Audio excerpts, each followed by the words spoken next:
네, 안녕하세요. 증권맨입니다. 오늘 코스피는 0.33% 상승, 코스닥은 0.81% 상승 마감을 했습니다. 이제 토요일 새벽에 미국 증시가 파월 연준 의장의 이제 뭐 테이퍼링 시기를 조금 이제 특정 짓지 않는, 그러니까 연내 정도에는 시작을 하겠다 정도로 좀 발언을 했고, 금리 인상에 대해서는 아직은 시기가 적절하지 않은 것 같다, 이렇게 좀 시장 친화적인 발언을 하면서 미국 증시가 급등을 했고요.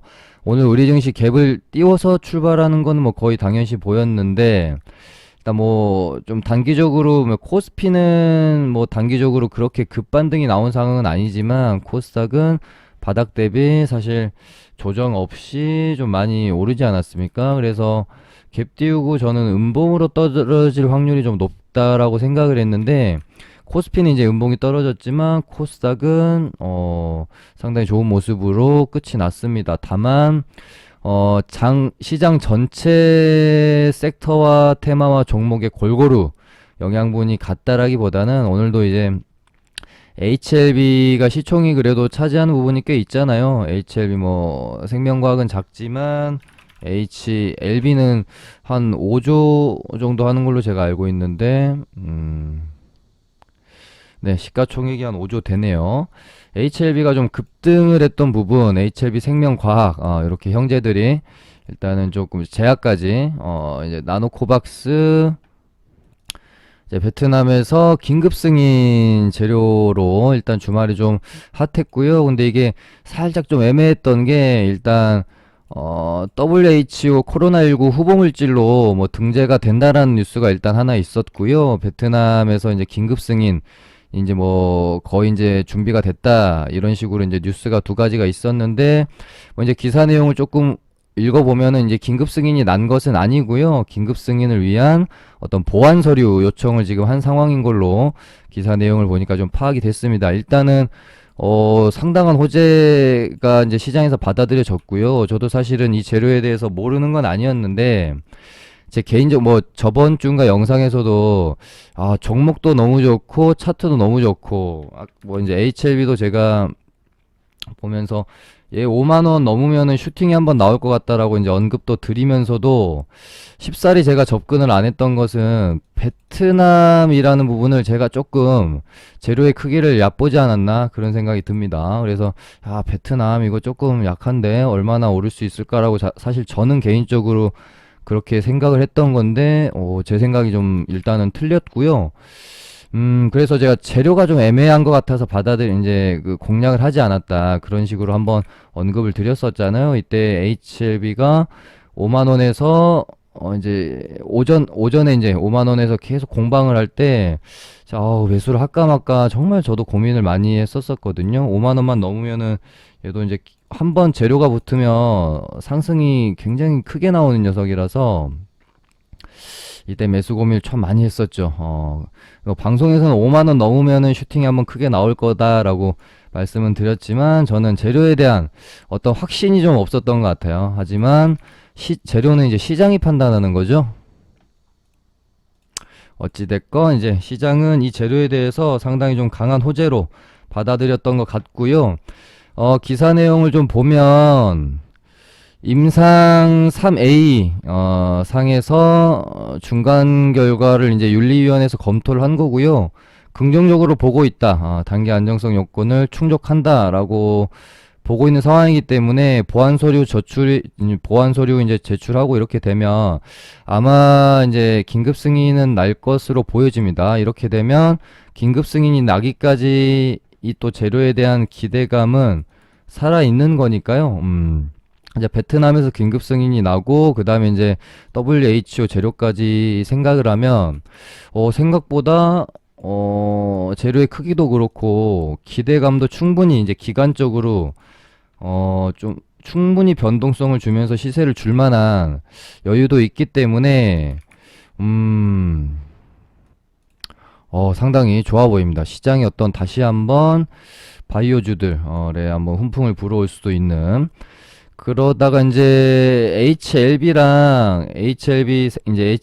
생명과학이랑, 지금 오늘 얘가 이제 1등주고요. 넥스트 사이언스가 2등주, HLB 요렇게 이제 3등주. HLB 제약은 제가 안 봤는데. 얘도 한 17% 올랐네요. 얘를 일단은 HLB 생명과학을 이제 뭐 확실한 좀 대장으로 자리매김을 하는 것 같고, 얘가 이때 이제 임상 3상 재료로 올라갈 때도 얘가 대장을 했던 걸로 제가 기억을 하는데요. 아무튼 일단 오늘 이제 슈팅이 나오기 전에 이렇게 앞산이 좀 있었던 것도 그렇고, 거래량만 봐도, 상한가는 좀 무리겠구나라고 생각을 해주시는 게 좋겠죠. 오늘 상한가를, 가기에는 거래량이 조금 너무 좀 아쉬웠다.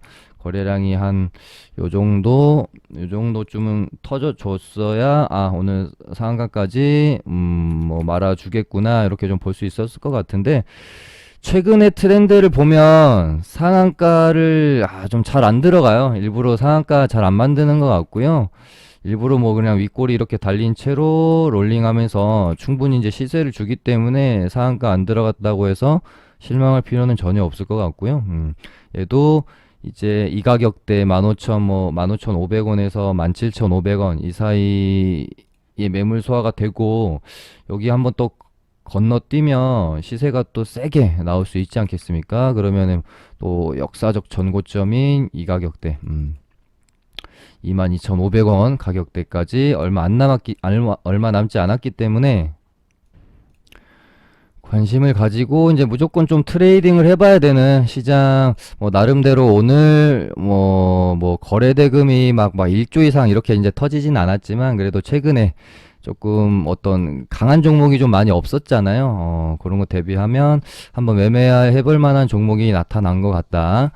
그렇게 생각이 들고요. 일단 백신 쪽에서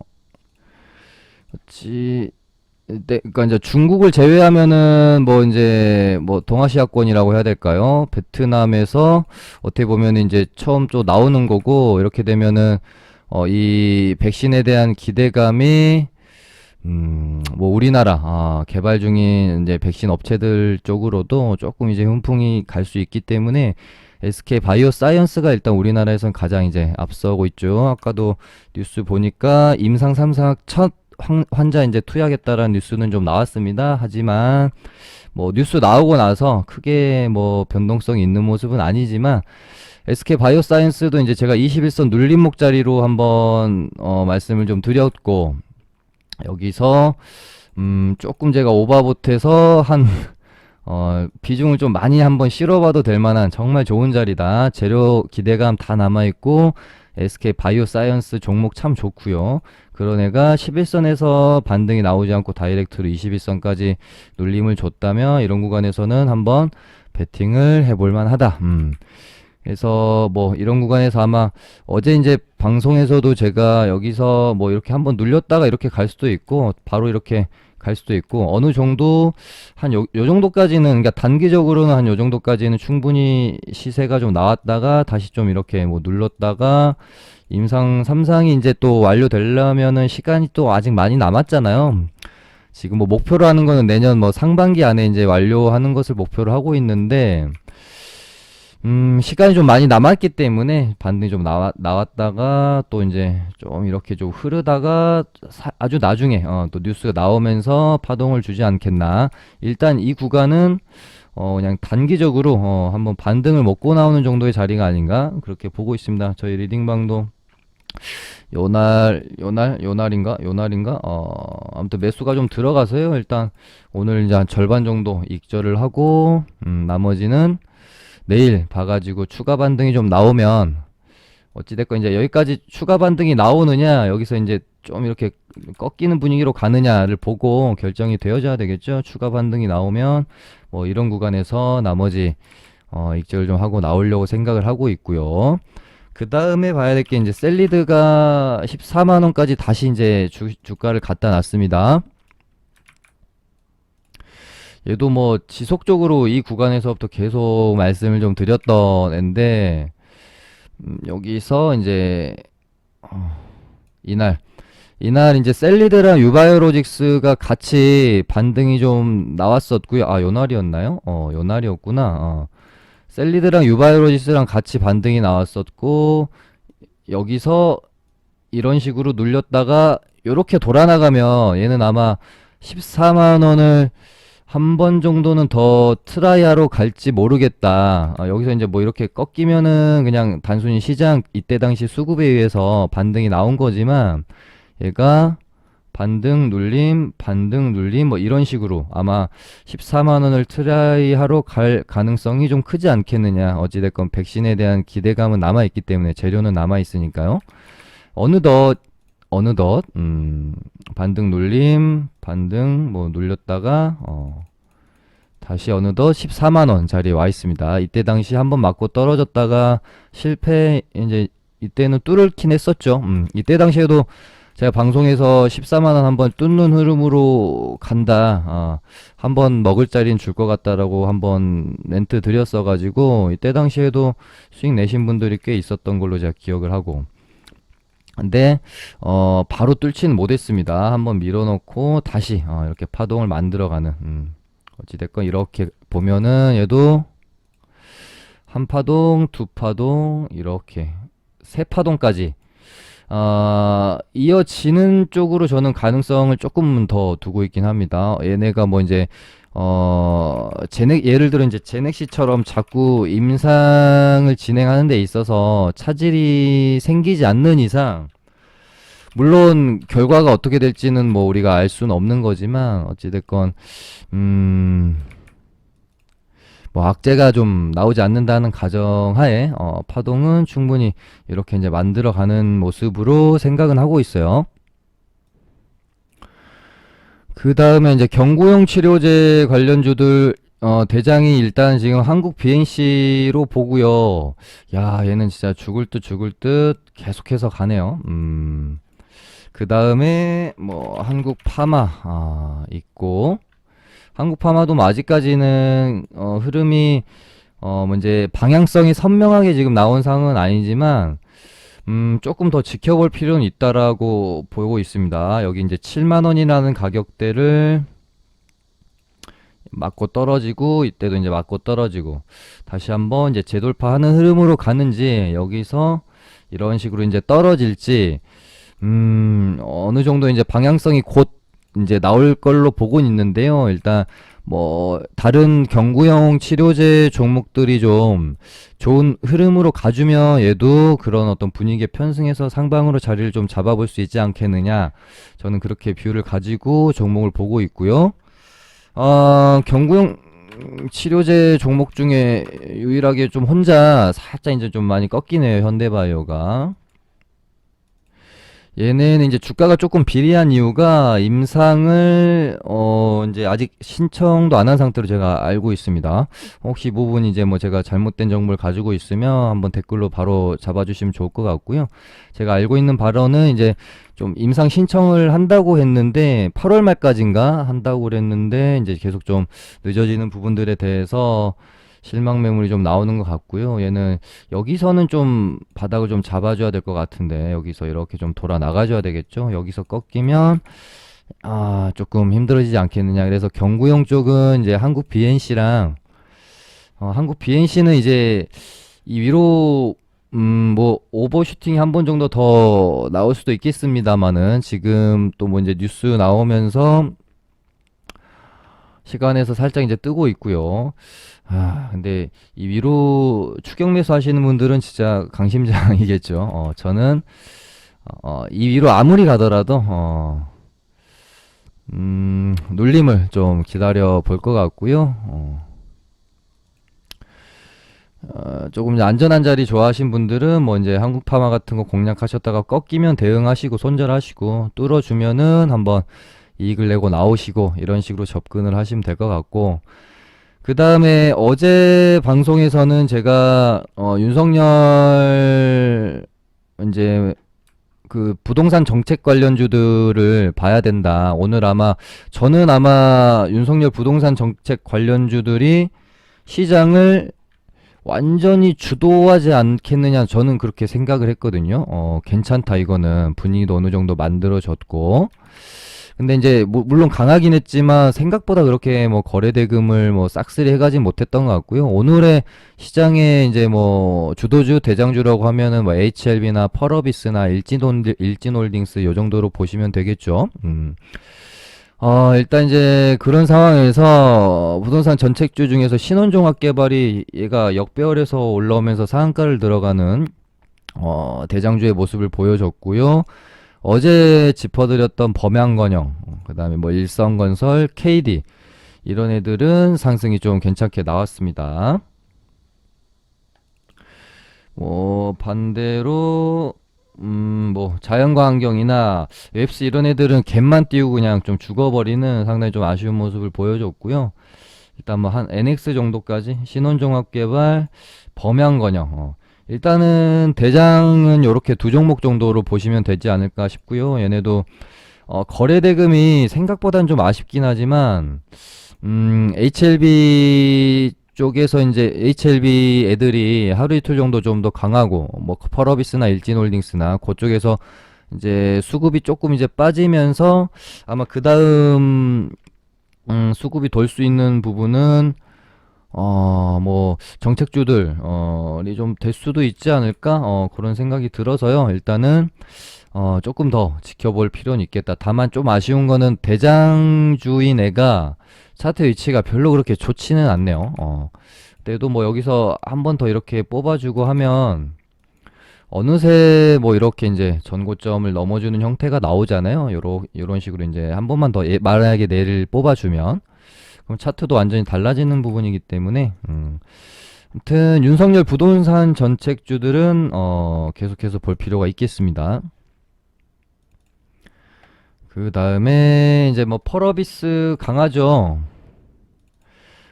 참 여러 가지, 그러니까 이게 주식이라는 게 재료도 재료지만 이 재료가 나오는 뭐 타이밍, 뭐 수급 논리 이런 것들이 참 여러 가지로 복잡하게 작용하는 시장 아니겠습니까?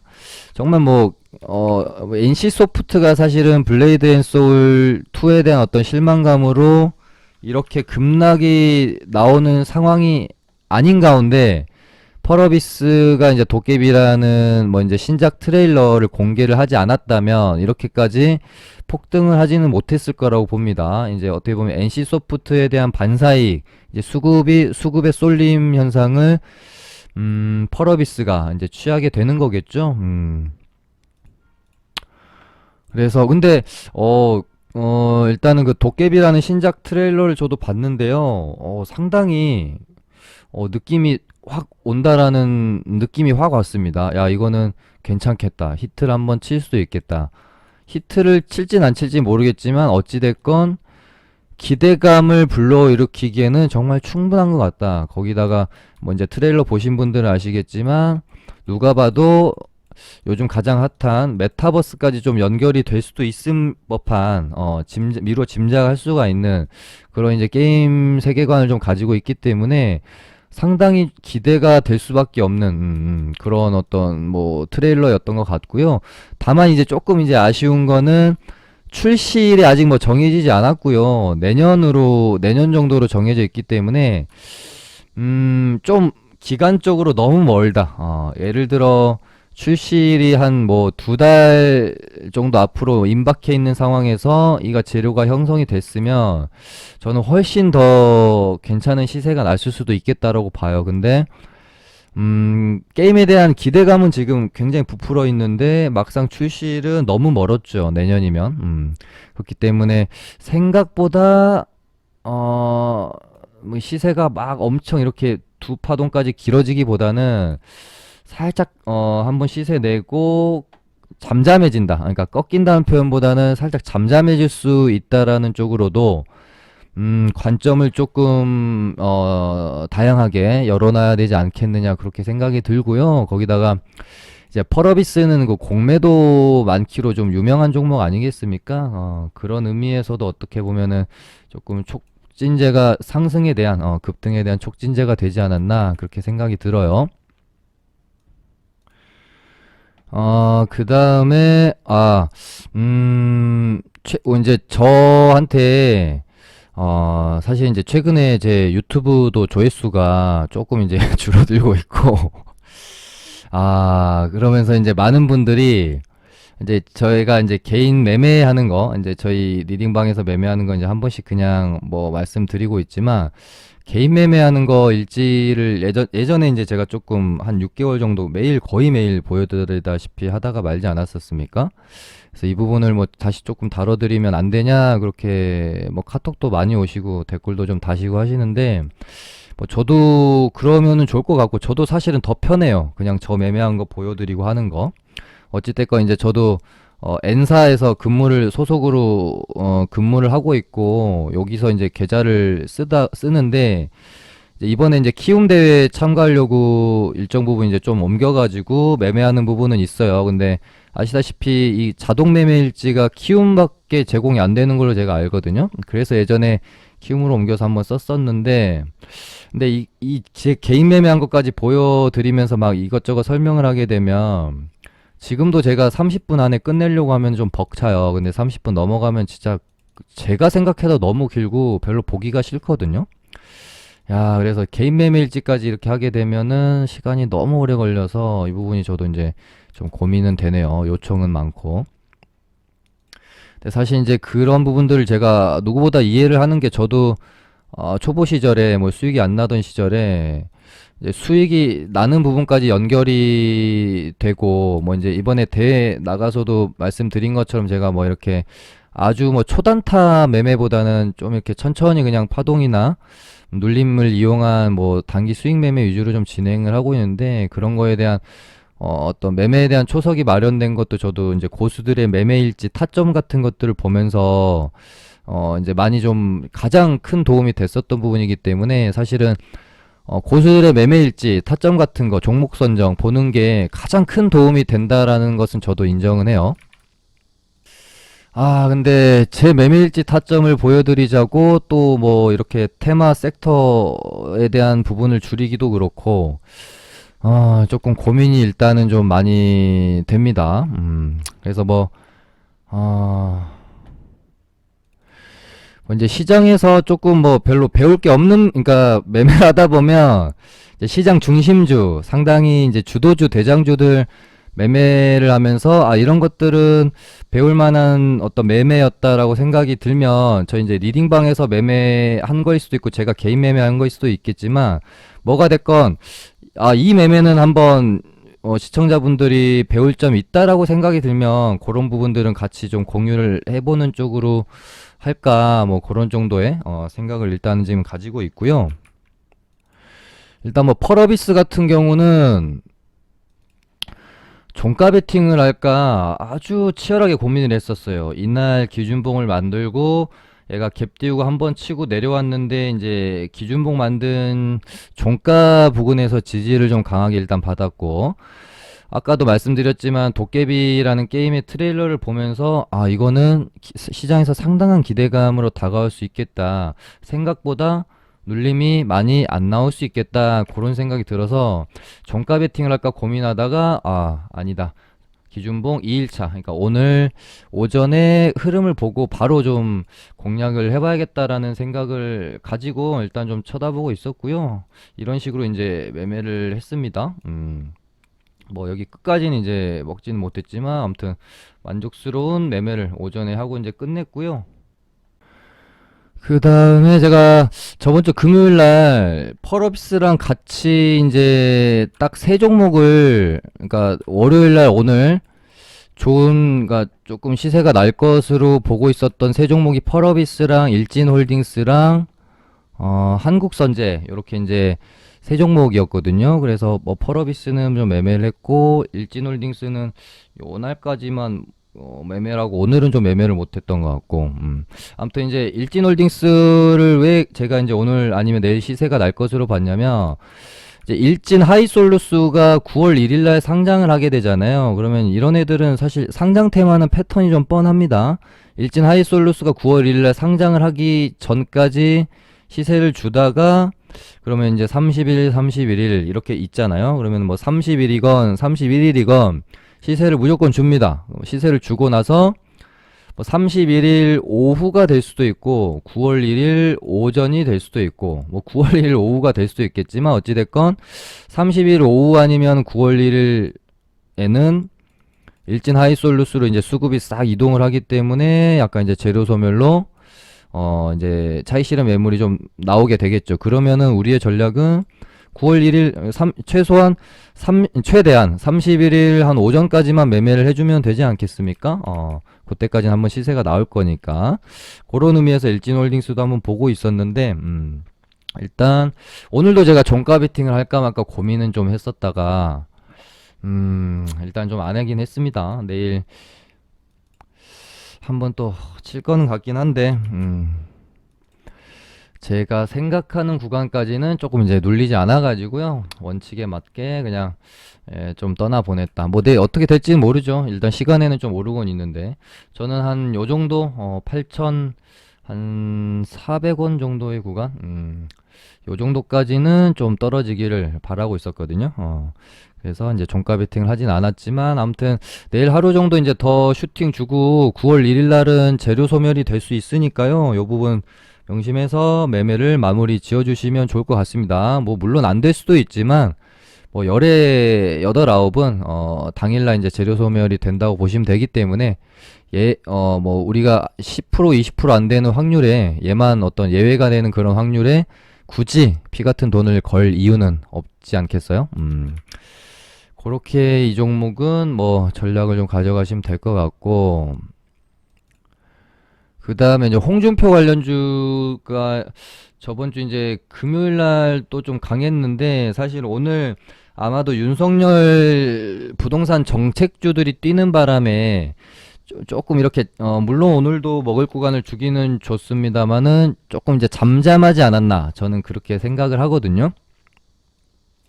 어찌됐건 지금 이제 야당 쪽에서 이제 홍과 윤이 지금으로서는 가장 좀 이제 지지율 투톱이기 때문에 아마 얘네가 같이 가긴 좀 힘들지 않겠나 싶어요. 이제 정치 테마주들 사이에서 홍과 윤의 어떤 뭐 시속 게임이 좀 일어나면서 앞으로도 뭐 엎치락 뒤치락 하지 않겠느냐, 개인적으로 뭐 그렇게 보면 이제 정치 테마주는 그렇게 보고 있고요.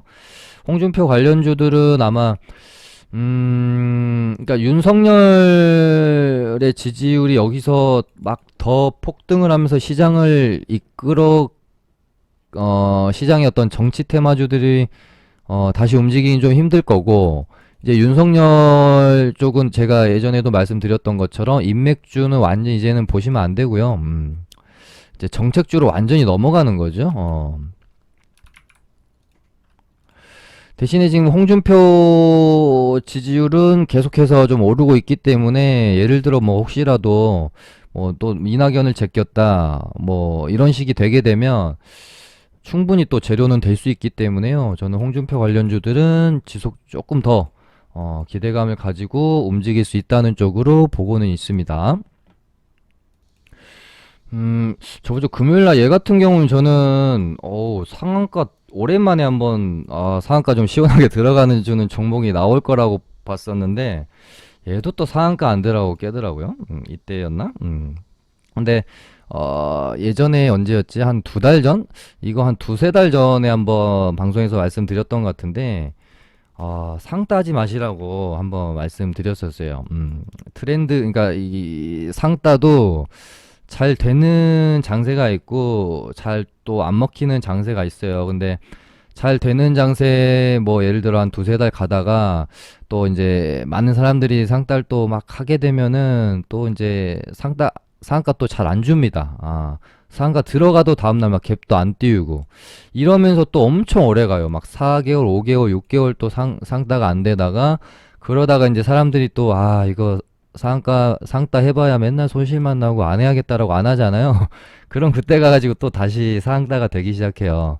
뭐 이런 식으로 이제 조금 장세가 있어요. 그러니까 기법도 마찬가지예요. 어떤 기법이 잘 되는 장세가 있고 또 안 되는 장세가 있고 또 이런 장세는 이런 기법이 잘 먹히고 또 이런 기법은 좀 잘 안 먹히고 그러다 보니까 이제 모든 장세에서 항상 수익을 내기 위해서는 어느 정도, 그러니까 뭐 한 가지 두 가지 기법만 가지고도 물론 시장에서 살아남고 수익은 낼 수 있지만, 이 이제 내가 알고 있는 한 가지 두 가지 기법이 이제 안 먹히는 장세가 왔을 때 이제 조금 이제 멘붕이 오는 경우가 많거든요. 그러면서 뭔가 잘못됐나 싶어서 다른 거 찾아 헤매이고 뭐 그러면서 이제 매매가 좀 꼬이고 이런 경우가 많습니다. 아무튼 상따는 지금은 뭐 거의 제가 봤을 때는 무분별하게 하시다가는 거의 최악의 기법, 그냥 상따 하는 순간 마이너스 4, 5% 맞게 되기 때문에 저도 최근에는 진짜 얘는, 그러니까 이런 애들만 상따를 해요. 상따가 혹시 실패를 하더라도 전혀 상관이 없을 거라고 생각이 되어지는 종목들? 그런 종목만 곧 예전에 하던 거에 비하면 진짜 소액으로 상따했다가 실패하면 그냥 냅둬버리고 밑에서 추매하고 뭐 이런 식으로? 뭐 상따 진짜 요즘 잘 안 합니다. 예전에는 기본 뭐 한두 가지씩 하고 그랬는데, 아무튼 뭐 한국선제는 이런 식으로 매매를 했습니다. 이거 엄청 조금 산 거예요. 상따 했다가 실패하길래 냅두자. 일단 뭐 추매하고 이제 조금 추매하고 이래가지고 오늘 이렇게 매매를 좀 하고 나왔던 그런 종목이 되겠고요. 그다음에 오늘 이제 뭐 저희 리딩방 매매한 거는 어제도 이제 말씀드렸었던 폴더블 폰 관련주들이 저는 조금 더 시세가 날 수 있다라고 생각을 했고, 다만 얘네가 지금 뭐 소프트센, 파인테크닉스, 세경하이텍, KH바텍 이런 수익으로 있는데, 일단 파인테크닉스가 먼저 달렸고 그 다음에 소프트센이 약간 이제 뒤늦게 후발주로 급등이 나왔거든요. 근데 얘네 섹터가 그러니까 종목 순환매가 돌 가능성도 저는 이제 충분히 있다라고 판단을 했고, 어저께 그렇게 말씀을 좀 드린 거죠. 그래서 소프트센이나 이제 이미 오른 파인테크닉스나 소프트센이 좀 쉬면 KH바텍이나 뭐 세경하이텍 이런 애들이 뒤늦게 좀 이제 종목 순환매가, 그러니까 테마 안에서 종목 순환매가 한번 돌 수도 있지 않을까. 그렇게 어제 언급도 드렸던 거고, 금요일날 또 그러니까 제가 폴더블 폰이 갈 거라는 거는 어느 정도 확신이 있었다고 제가 방송에서 이때도 그렇고 말씀을 좀 드리지 않았었습니까? 근데 파인테크니스랑 세경이랑 KH바텍 중에 제가 세경을 택해버린 거죠. 분명히 이날은 강했는데. 그리고 상실감에 찌들어 있었죠. 파인테크닉스 가는 걸 보면서 뽑길 내가 이렇게 못하나 싶어가지고요. 그리고 나서 뭐 진짜 쥐똥만큼 수익을 내고 나왔고요. 그리고 나서 너무 억울해가지고 종목 순환매가 돌 거라는 또 어느 정도의 확신이 있어서 소프트센이랑 파인테크닉스 말고 세경이랑 KH바텍 중에 고민을 하다가 또다시 세경 하이테크를 택해요. 아무튼 또 틀렸죠, 뽑기가. KH바텍을 택했으면 꽤 좋은 수익이 났었을 건데 오늘 한 13% 올랐으니까요. 근데 세경을 택해가지고 한 4%, 5% 수익 내고 나왔나? 오늘 오전에 또 잘못 잡았구나 싶더라고요. 아무튼 이제 저희 리딩방은 이제 금요일 날 사가지고요. 오늘 고가에 이제 팔고 나오는 이런 식으로 이제 매매를 좀 했습니다. 이제 매매일지 하니까 바로 또 한 4, 5분 정도 딜레이 돼버리니까 35분 뭐 넘어가 버리네요. 너무 시간이 촉박합니다. 마지막으로 오늘 2차전지 관련주들이 조금 눌림이 조정이 좀 나왔어요. 지수는 오르는데 나름대로 최근에 대장이었던 애들이 빠지니까 더욱이 조금 실망스러운 감정이 느껴지시지 않았을까 싶은데, 일단 2차전지 쪽은 제가 몇 종목 말씀드린 게 없습니다. 코스모 화학이랑 그 다음에 에코프로랑 이렇게 일단 섹터에선 이렇게 두 종목 보고 있고, 약간 뭐 급등주 테마주 느낌에서는 영화테크 요 눌림자리를 좀 보고 있다라고 말씀을 드렸었습니다. 근데 코스모 화학이 오늘 일단은 조금 조정이 나왔었죠. 그러니까 저희도 여기서 한번 1차 매수를 했고 오늘 나름대로 되는 이제 저점에 18,050원에 2차 매수를 해서 일단 이제 들고 있어요. 근데 뭐 이대로 죽을까 싶어서 아무튼 코스모학은 이렇게 이제 21선이 좀 올라오면 뭐 바로 반등이 안 나오면 이렇게 올라오고 여기서 요렇게 가다가 한 번은 다시 2만 원을 좀 뚫어주는 모습이 연출이 되지 않겠느냐 그렇게 생각을 하고 있고요. 에코프로는 얘가 여기서 잘 버티네요. 여기서 아마 오늘 보니까 시간에도 조금 이제 올랐나요? 아 그렇게 많이 오르진 않았군요. 아무튼 반등이 좀 나올 수도 있을 것 같은 얘도 이제 21선이 올라오게 되겠죠. 그 다음에 이제 오늘 조금 눌림이 과하게 나왔던 영화테크 요즘 이제 눌림목 자리들이 쉽게 안 줘요. 얘도 여기서 가면 좋았을 자리인데 기원치 11선이랑 기준선 한번 깨네요. 그러다니 오늘 동시호가에 좀 말아 올렸고 시간에서 이제 살짝 뜹니다. 그래서 요런 식으로 요렇게 다시 요렇게 가주면 좋을 것 같습니다. 아무튼 이대로 죽지는 않을 것 같아서 근데 이제 최악은 이제 21선 올라올 때까지 얘가 여기서 이제 빌빌거리는 거죠. 그러다가 이렇게 가는 거. 어찌됐건 2차 전지는 이대로 죽기보다는 저는 뭐 조정이 나온다면 매수의 기회로 삼으면 좋을 것 같다라고 보고 있습니다. 오늘 이렇게 해서 마쳐볼게요. 감사합니다.